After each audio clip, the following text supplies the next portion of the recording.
Les TEPOS en Aquitaine, une démarche régionale au plus près des territoires. Les TEPOS, territoires à énergie positive, inventent un nouveau paysage énergétique. Ils expérimentent des politiques innovantes répondant à des enjeux à la fois environnementaux, économiques, sociaux et démocratiques.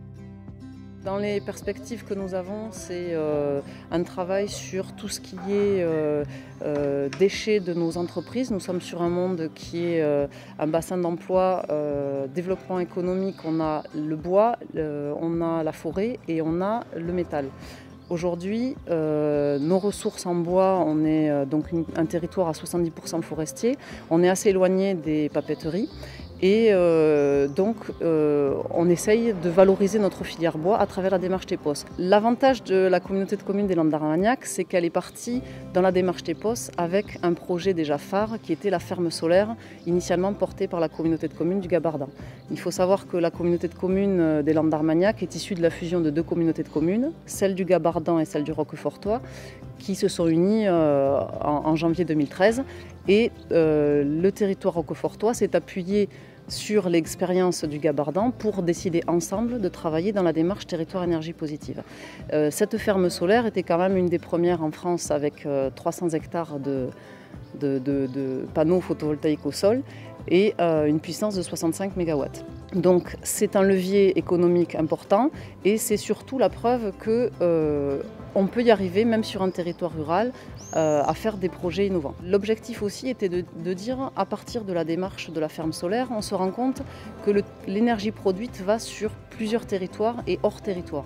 La réflexion qu'on mène dans la démarche TEPOS, c'est de dire comment notre territoire peut trouver des projets qui conduisent finalement à de l'autoconsommation. Une des raisons qui a motivé la création de cette ferme solaire sur 300 hectares, c'est effectivement d'une part la proximité de la zone d'activité qui est juste derrière nous, puisque nous recherchions un produit pour stimuler le développement de cette zone d'activité. Et en 2007, lorsque nous avons eu les premières démarches, le photovoltaïque en France n'existait pas. Et donc nous avons très bien compris que c'était peut-être un produit d'avenir sur lequel nous pouvions miser.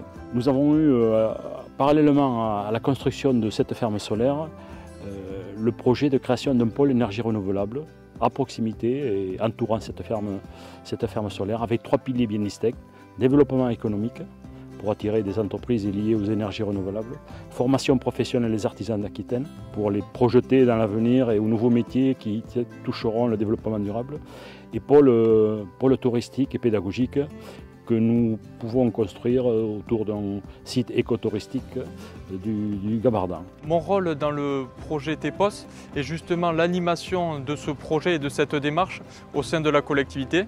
Alors en ce qui concerne l'animation, c'est-à-dire aller à la rencontre des différentes communes, des 27 communes qui composent ce territoire, de rencontrer donc les conseillers municipaux, les maires, pour essayer de faire le diagnostic de leurs bâtiments communaux. Ainsi, une fois les diagnostics énergétiques réalisés, je peux leur faire différentes préconisations pour améliorer l'efficacité énergétique de leurs bâtiments, mais aussi voir avec eux l'installation d'énergie renouvelable sur leur commune, comme par exemple des projets d'autoconsommation photovoltaïque, c'est-à-dire que l'électricité produite n'est plus revendue à EDF, mais consommée directement pour les besoins du bâtiment. L'intervention du groupe Maïsadour dans la réflexion des thématiques liées aux énergies renouvelables, elle intervient au travers du projet qu'on est en train de monter, parce que c'est un projet industriel, gros consommateur en énergie. Donc il est notre responsabilité de se poser les questions par rapport à ces disponibilités-là de l'énergie. Je pense qu'aujourd'hui, la mobilisation des différents acteurs, elle peut être animée et présentée par des chiffres de la réalité, de la vraie vie, et de prouver à d'autres entreprises que d'utiliser les énergies renouvelables dans des process industriels, ça a vraiment sa raison d'être, et sa raison d'être économique. Je pense que là, on peut faire l'adhésion.